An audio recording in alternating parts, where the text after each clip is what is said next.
Hello and welcome to Starbound's second channel. My name is Gabriel the Bibi Capaldi and I'll be your narrator today.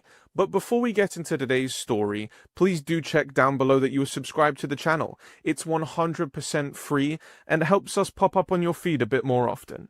Sidara had never imagined, even in her wildest dreams, that one day she would witness a human rise and walk after the very bones from his back were broken. Such things weren't possible. Not for her people, not for any species she knew. It began in a forest. Her mind was racing on the gnawing emptiness in her stomach as she led her two siblings through the sparse woodland in search of food. The space around them was quiet this snowy afternoon, sunlight piercing the scattered canopy above and casting dappled shadows across the dusty ground. The scent of the few edible plants that had managed to survive in the harsh terrain offered a small comfort against the reality of their situation. It had been this way since the Breaxians came, everything reduced to survival, to finding enough to keep going for one more day. Sidara's tall, slender frame tensed as she assessed their surroundings. Her pale copper skin, marked with the symmetric facial patterns of her people, seemed to shine in the half-light of the cold forest. Long, pointed ears moved at every sound amidst her dark strands, and her large, almond-shaped eyes scanned for danger. "Look! A granat fruit!" Kradar's voice broke the silence as she darted toward a nearby vine. Her younger sister's excitement was a precious thing these days, rare as the fruit itself.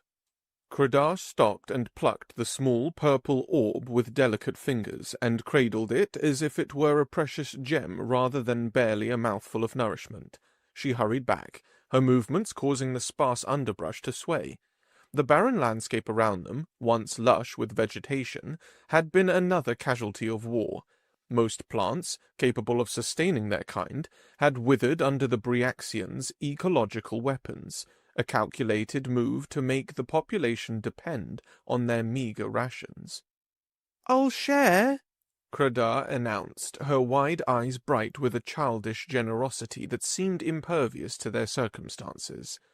Jorah scoffed from behind, kicking at the dusty ground with a foot that was too big for his still-growing frame. "You're stupid to get excited over something so small," he muttered, his young face hardening with forced maturity. "While you're playing with berries, our parents are out there dying in a war we can't win." Sidara reached out, placing a calming hand on her brother's tense shoulder. "We have a chance now that the humans are helping us," she said with a firmness she didn't entirely feel. The truth was more complicated than the reassurances she offered her siblings. Their leaders had indeed forged some kind of alliance with humans, the Galactic Council's newest and most unpredictable species, but the details were murky. What Sidara knew for certain was that it wasn't friendship that had brought humans to their aid, but a shared enemy. The Breaxians had made many foes in their conquest across the stars, and Earth had not escaped unscathed. "What do you know about it?" Jorah challenged, shrugging off her touch. His eyes, the same amber as her own, flashed with frustration. "You're just repeating what the broadcasts say." Kradar looked between them, her small fingers still clutching the granat fruit. "But the humans are strong, aren't they?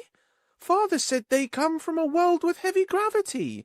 That's why they're so solid." "Fat lot of good that's done us," Jorah muttered. "They've been here for many weeks now, and the Breaxians are still destroying our food supply." Sidara sighed, scanning the forest floor for anything edible they might have missed. Their basket was nearly empty. A few bitter roots and the lone granat fruit would hardly supplement the rations allocated to their household. "At least we're getting something," she countered. "Just enough to last until the war is over." Jorah's expression hardened slightly at the words uttered by his younger sister. "The war won't be over," he said. "Every time you say that, it just gets worse."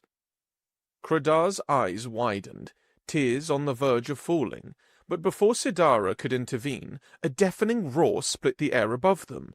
The siblings looked up instinctively as fighter craft streaked across the sky, energy weapons flashing between them in violent bursts of light. "Get down!" Sidara grabbed both siblings, dragging them towards a large outcropping of rocks. The sounds of battle intensified, the distinctive whine of human propulsion systems mixing with the deeper thrum of Bryaxian technology. They huddled behind the rock, Sidara's arms wrapped protectively around her brother and sister.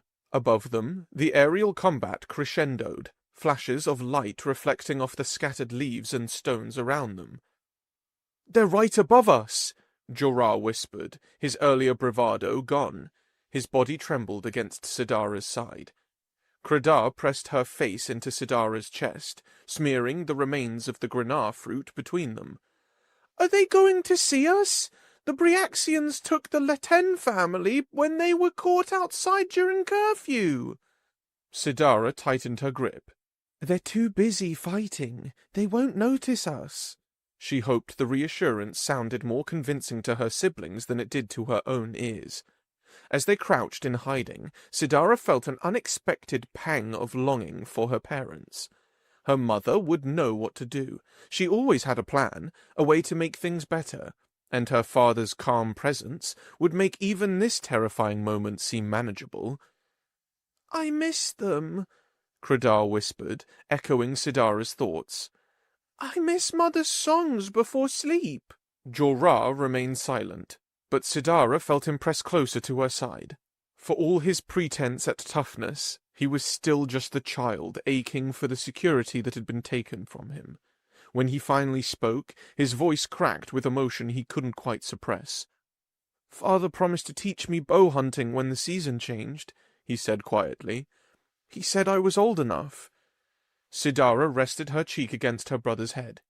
"He still will, when this is over." "When will that be?" Credar asked, looking up with tear-streaked cheeks. Before Sidara could answer, the sounds of battle began to fade. The roar of engines moved further away, the flashes of weapons fire diminishing. "I think they're moving off," Sidara whispered, cautiously peering over the edge of their shelter. The sky above had cleared, the combatants having taken their fight elsewhere. Sidara allowed herself a small sigh of relief. "We should head back. We've been gone too long already, and—" A horrific screeching noise cut through the air, followed by the sound of tearing metal and splintering wood. Something massive was coming down through the trees behind them. Something big enough to shake the ground when it hit. The impact came with a thunderous crash that threw all three siblings to the ground. Sidara instinctively covered her siblings with her own body as debris rained around them. Fragments of metal, shards of wood, and clumps of earth. When the initial shock subsided, Sidara raised her head to see a fighter craft had plowed through the trees less than 100 paces from their position. One wing had been sheared off completely, and flames were already licking at the fuselage. "Stay here," she commanded, her voice steady despite the fear coursing through her. "No," Jorah grabbed her arm. "We need to run. If it's a Bryaxian ship, they'll kill us for seeing them crash." Credar's eyes were wide with terror. "What if someone's hurt inside?"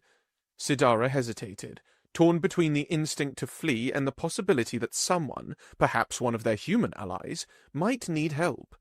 The craft's design wasn't immediately recognizable to her. The crash had mangled much of its distinctive features. "We'll stay hidden and watch," she decided. "If it's Bryaxian, we run. If it's human—" They didn't have to wander long. With a pneumatic hiss, the cockpit cracked open, releasing a plume of smoke.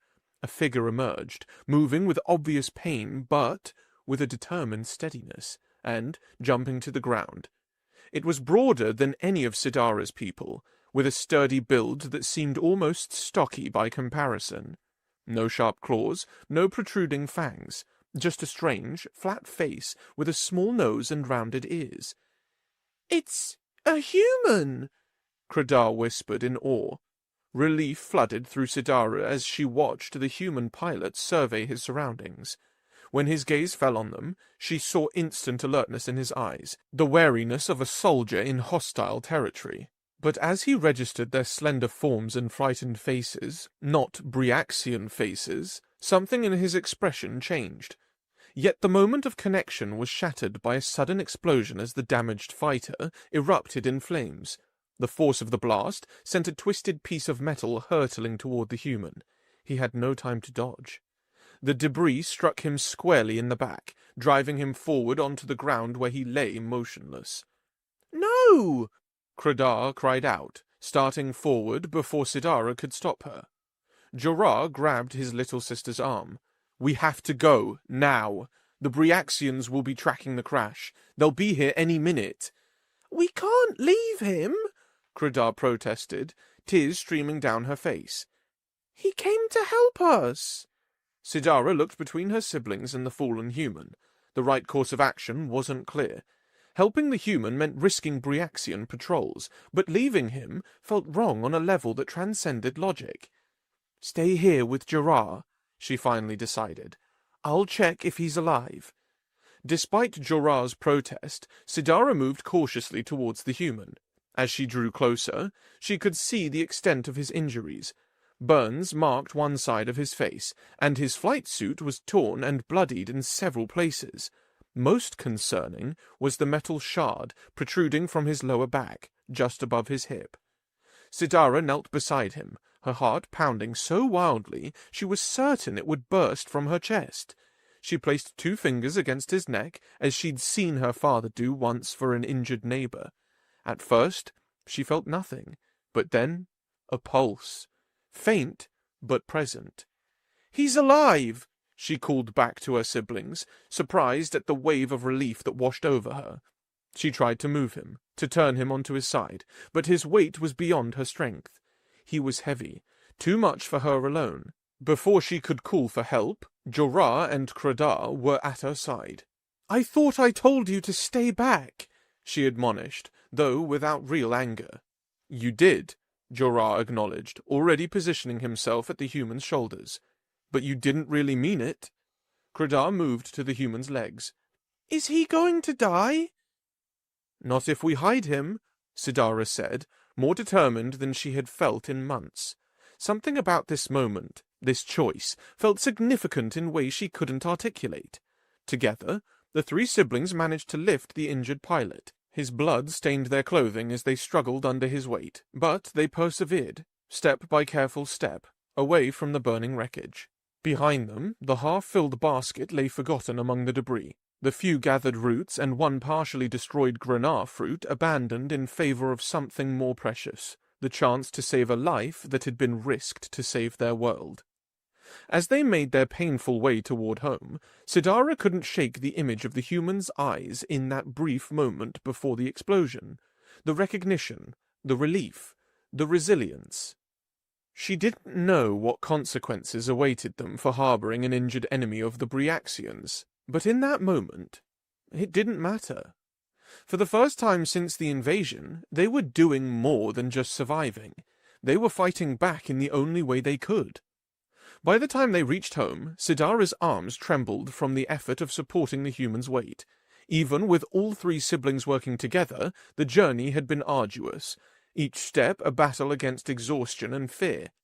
"Through the door," she instructed, voice strained as they maneuvered the unconscious pilot across the threshold. Their home was a modest dwelling built into the side of a hill, a traditional design that once offered protection from seasonal storms but now served to shield them from Bryaxian patrols.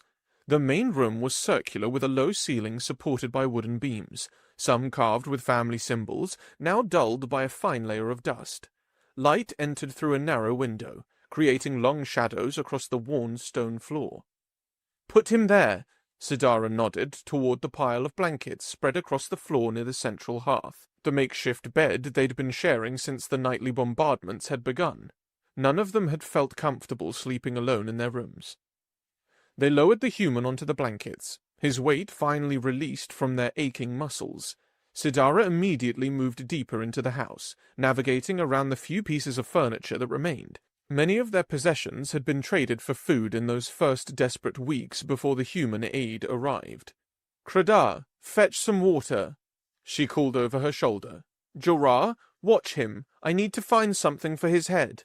She entered her parents' room, a place she rarely ventured these days. The emptiness was too painful, the lingering scent of her mother's herbal remedies a reminder of all they'd lost.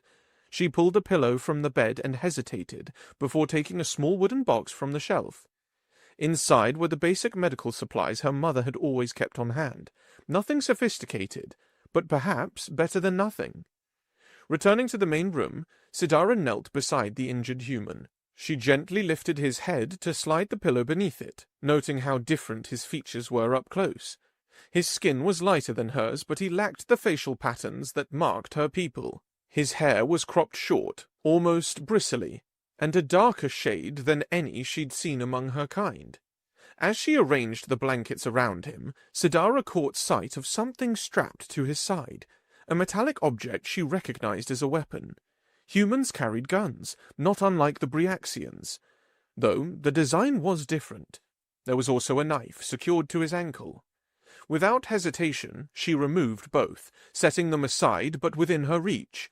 She had brought him into their home, but kindness and stupidity were different things. Until she knew more about him, caution seemed wise. Credar returned with a bowl of water and a clean cloth. "Is he going to die?" she whispered, eyes wide with concern. "I don't know," Sidara admitted, taking the cloth and gently cleaning dried blood from the human's face. "We've done what we can, for now." Jorah stood a few paces away, arms crossed defensively. "What if the Breaxians come looking for him? They must know a ship went down. They'll search the area."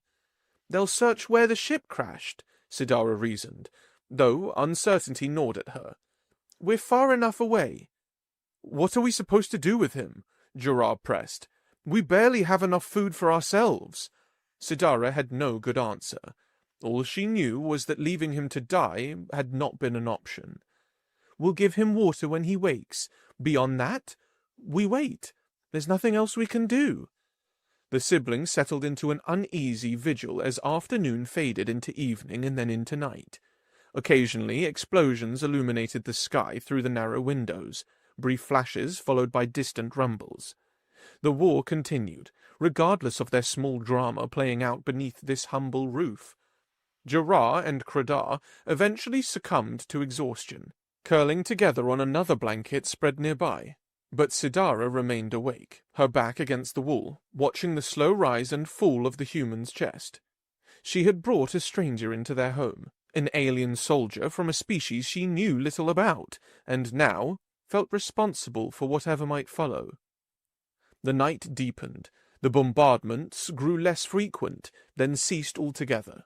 Still, Sidara kept her vigil, fighting against heavy eyelids and the pull of sleep. She was staring into the dying embers of the hearth when a movement caught her attention. The human's eyes had opened. No dramatic awakening, just a slow return to consciousness. He remained still, only his eyes moving as he took in his surroundings. Sidara watched as he cautiously attempted to move his arms, then his hands, patting the areas where his weapons had been. Pain flashed across his face, but it was the absence of his gun and knife that seemed to trouble him most. "I took your weapons," she said softly, certain this human had a standard implant translator. His gaze snapped to her, eyes narrowing slightly before focusing on her face. For a moment, he said nothing, just studied her with an intensity that made her skin prickle. Then, unexpectedly, the corner of his mouth twitched upward. "Smart," he said, his voice a rough whisper. The response surprised her. She had expected anger, perhaps, or demands for their return. "You're not bothered?" He attempted to shift his position and winced. "Would you have left a stranger armed in your home while your family slept?" When she didn't answer, he continued.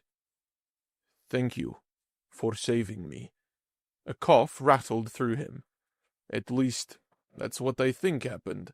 I remember the explosion and seeing your figure in the distance." "My siblings helped," Sidara replied, nodding toward the sleeping forms of Jorah and Credar. His gaze followed hers, his expression softening at the sight of the children. "Brave kids." He turned back to her. "I'm Ronald Wilson, Lieutenant, Earth Combat Squadron." "Sidara," she offered in return. That's Jorah and Credar. Good to meet you, Sidara, he said, his formality at odds with their circumstances, though I wish it had been under better conditions. A question burned in her throat, one she'd been holding since they'd first spotted the aerial battle. There are fights everywhere in the sky now. Will the war end soon? Wilson's eyes held hers steadily. The official broadcasts say we're making progress, that victory is imminent. He paused. Do you want the truth or the comforting version? The directness startled her. Adults rarely spoke to her without filtering their words, especially about the war. The truth. He nodded slightly, as if approving her choice. It's been brutal. The Briaxians have technology we've never encountered before, but... He paused, seeming to measure his words carefully. Humanity's war machine is working at an all-time high. We're hitting them hard where it counts, not just at the flashy aerial battles you saw. How long? Sidara pressed, hopeful. A week, maybe less. There was no false certainty in his voice, no empty reassurance. This battle will be over by then. My guess is that we will win. Our parents are fighting this war. Do you know anything about their chances? Sidara asked, knowing they were somewhere out there in the chaos. If they are part of the alliance, that means they're strong, skilled. He didn't make promises he couldn't keep. I won't lie to you about your parents, if that's what you're asking. War is unpredictable, but your forces have surprised even us in this joint battle. He gestured vaguely toward the window where the flashes had been visible earlier. Don't judge our chances by my pitiful aerial defeat. I was never much of a pilot. Should have joined the ground forces. I'm better in close combat. A wry smile touched his lips. Other pilots are better than me. Much better. Something about his honesty, the lack of pretense, gave Sidara a good feeling about him. Still, she left his weapons where they were. Do you need anything? Water? Water would be good, he admitted. Sidara rose and moved to the storage area where they kept their meager supplies. Their water rations were stored in salvaged containers, a hodgepodge of bottles and jugs. She selected one that was still mostly full and returned to his side. Can you sit up? She asked. Wilson grimaced but managed to raise himself slightly on one elbow. Sidara helped support his head as she drank, noting the beads of sweat that had formed on his brow from even this small exertion. How bad is it? She asked when he had finished. Your injuries? He settled back with a controlled exhale. My back is the worst. Not sure exactly what's damaged. Hurts to move. He seemed to consider something before adding, I have to survive the week. Got a wife and a daughter waiting for me back home. Really? Sidara asked, suddenly curious about this other life he had somewhere among the stars. She's about your age, I'd guess. 16 standard years? 17, Sidara corrected, surprised by how close his estimate had been. Her name's Ellie, Wilson continued, a softness entering his voice that hadn't been there before. Smart, like you. Stubborn too, I bet. Something about the way he spoke of his daughter, with pride and a touch of worry, broke through Sidara's careful composure. Tears welled unexpectedly in her eyes. With her siblings asleep, she didn't feel the need to maintain the strength she'd been projecting since their parents had left. I hope my parents are as strong as you, she whispered, her voice catching. That they'll come back to us. Wilson looked at her for a long moment, his expression solemn. You know what I see when I look at you three? Strength. The kind that matters. He gestured weakly toward the sleeping siblings. You've kept them safe, fed. That's no small thing in a war zone. It doesn't feel like enough, Sidara admitted. It never does, Wilson replied quietly. But sometimes keeping those you love alive one more day is the greatest victory possible. Sidara wiped at her eyes, embarrassed by the show of emotion. You should rest now. Your body needs to heal. So should you, he countered, I'm not going anywhere with this back, and my weapons are still with you. Get some sleep, Sidara." She hesitated, responsibility still heavy on her shoulders. "I'll keep watch for a while," Wilson offered. "Soldier's habit. Can't sleep in the new place right away anyway." The thought of rest was tempting, but Sidara shook her head. "I'll stay up a little longer." Wilson didn't argue. Instead, he looked toward the window where the night sky was visible. "Your stars are different from ours," he observed softly, "but the dark between them is the same." Sidara followed his gaze, considering his words. In that moment, despite the pain etched on his alien features and the uncertainty that surrounded them, she felt a strange sense of connection to this human who had fallen from her sky. Perhaps, she thought, some things transcended the boundaries between their worlds. Days melted into a strange routine. Morning light would filter through the narrow windows, and Sidara would wake to find Ronald already alert, his back propped against the wall near the door, watchful despite his injuries. Meals became a careful rationing exercise, their dwindling supplies stretched as thin as hope itself. "The war will end soon," Sidara assured her siblings each day, echoing Ronald's prediction. "Just one more week. We can stay here, where it's safe." Jorah would nod solemnly, though skepticism lingered in his eyes. Credar accepted the words more readily, her trust in her older sister unwavering. The global broadcast became their window to the outside world. Each day brought news of another city liberated by the human Sidaran alliance, another Bryaxian stronghold falling. Even Jorah's doubt began to waver as the evidence mounted. "See?" Credar would say, poking her brother after each announcement. "Sidara was right." Despite her insistence that they needed to conserve their food, Sidara found herself setting aside small portions for Ronald. He always protested, claiming a single Grenar fruit was all a human needed for an entire day. "Our metabolism is different," he would say, pushing the extra food back towards the siblings. "Save it for yourselves." Sidara knew it was a lie. She had seen the way his eyes followed the food, how his body had grown slightly leaner during his stay. Still, she admired his selflessness, especially when Credar would slip him bites of her own portion when she thought no one was looking. Her siblings had grown fond of the human soldier.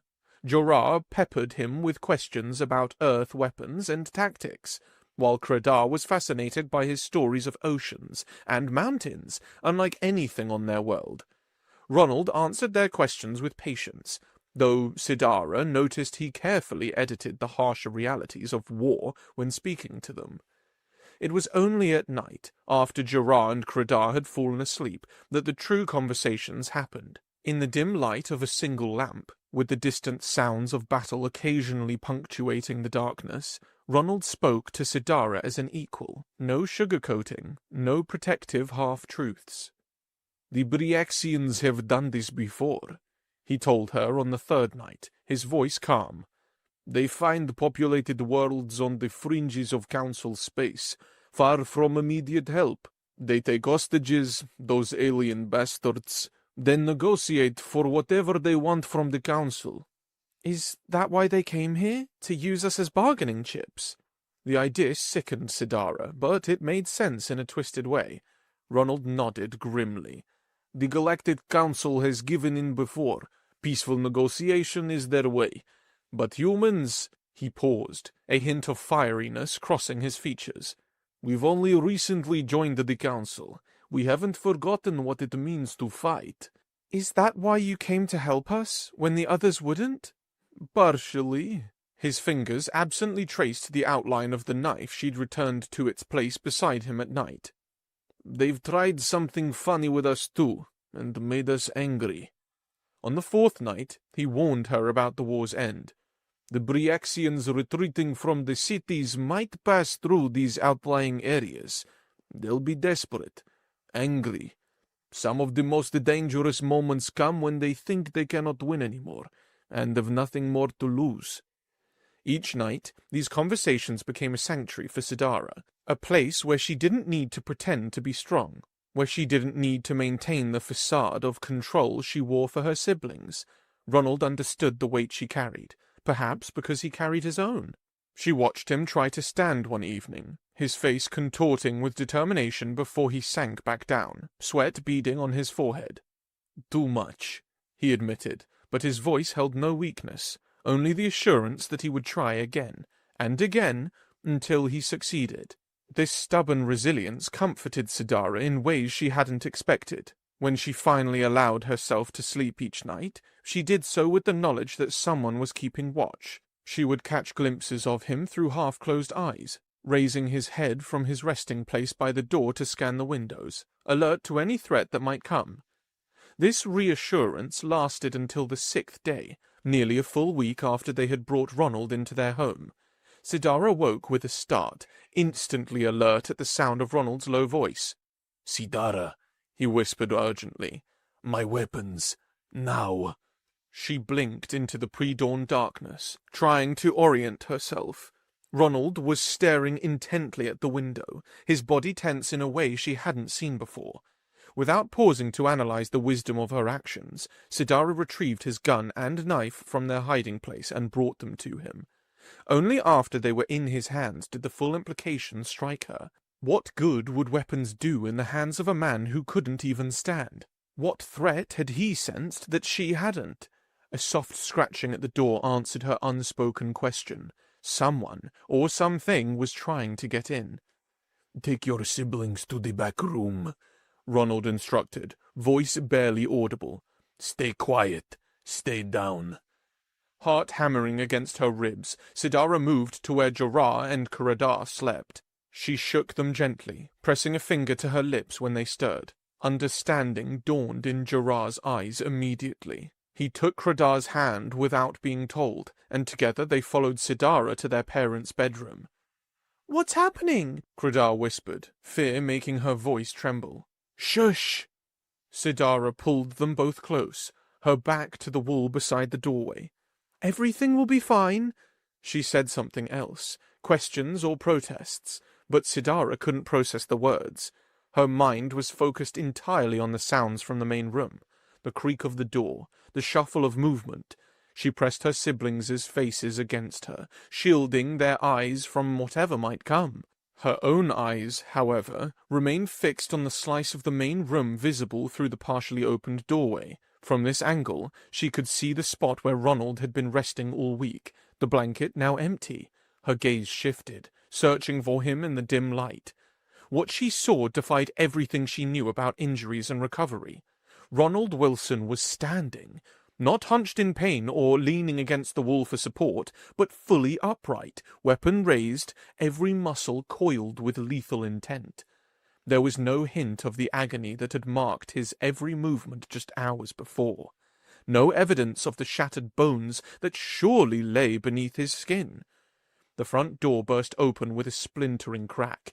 Silhouetted against the pale dawn light was the unmistakable form of a Bryaxian, taller than any of Sidara's people, with bone protrusions jutting from a face of intimidation rather than one of beauty. The gunshot was deafening in the confined space. The Bryaxian dropped to the floor, half its face gone, dark blood spreading across the threshold. More shapes appeared in the doorway. Ronald was moving now, a fluid grace to his actions that seemed impossible for someone who had been bedridden for days. He pressed himself against the wall beside the door, knife in his free hand. Sidara turned away, pressing her siblings closer, trying to cover their ears too late. She managed to push the bedroom door mostly closed, but not before catching a glimpse of Ronald lunging forward, knife flashing. What followed was a mixture of sounds, grunts, impacts, the wet sound of blade meeting flesh, another gunshot, then silence, so complete it seemed to ring in her ears. Sidara counted her heartbeats, waiting. 1, 2, 3. 100 passed, then another. Finally she whispered to her siblings to stay put and crept towards the door. She pushed it open slowly, terrified of what she might find. 3 months later, Sidara stood in the High Elder's chamber, staring at the papers spread across the polished stone table. The war was over. The Bryaxians had been driven from their world, their fleet scattered by the combined forces of humanity and the Sidaran Defense Force. Life was slowly returning to normal, or whatever passed for normal after such devastation. The High Elder sat across from her, his elongated ears lowering slightly as he studied her expression. Despite not being particularly old, weariness had etched itself into his copper features. The patterns across his skin seemed dimmer somehow, as if the strain of leadership during wartime had drained their vitality. "You understand what you're asking," he said, not a question but a statement. "Going to Earth with your siblings would not be an easy life. You would be the first of our kind to do so, not refugees or diplomas, but something else." He seemed to struggle with the concept. "You would need to reach adulthood before you could return on your own. Quick for you, but longer for your siblings." Sidara nodded. She had considered all this already. "If you change your mind," the elder continued, "arrangements could be made. We owe you that much, after all your parents did to us." The words hung between them, not addressed. The High Elder rose from his seat and moved to the window, gazing out at the reconstruction efforts visible in the distance. "Consider one last thing," he said, turning back to her. "This human already has a family, a daughter even. You won't ever replace her. You and your siblings would be a burden to them. You would disrupt their lives, their routines. Lieutenant Wilson did his duty as a soldier. That doesn't obligate him to become your guardian." Sidara looked down at the adoption papers before her, official documents that would make Ronald Wilson and his wife her legal guardians under both Sidaran and Earth law. It had taken weeks of negotiations, unprecedented in interspecies relations. "I've considered all of that," she said quietly, reaching for the stylus. "But after meeting them, I changed my mind." She signed her name with deliberate strokes, remembering the day Ronald's wife and daughter had arrived with the medical evacuation team. She expected awkwardness, perhaps even resentment. Instead, Ellie, about the same age as Sidara, but so different in appearance, had embraced her immediately. "Dad told me everything," the human girl had whispered. "Thank you for saving him." Later, when Ronald's wife found Sidara alone, the human woman had taken her hands. "Ronald says you've kept your siblings safe through the worst of it. That kind of strength, it's rare in any species." She had paused, emotion tightening her voice. "We have room in our home and our hearts, if you want it." The High Elder accepted the signed papers with a resigned expression. "May the stars guide your path, Sidara. You and your siblings will always have a home here, should you choose to return." Sidara nodded, gratitude swelling in her chest. She turned to leave, but paused at the doorway. "Elder, we will be fine." She left the chamber with her head high, walking toward the spaceport where her siblings waited with their few possessions. Ahead lay a journey greater than any her people had taken before, not as diplomats or refugees, but as family.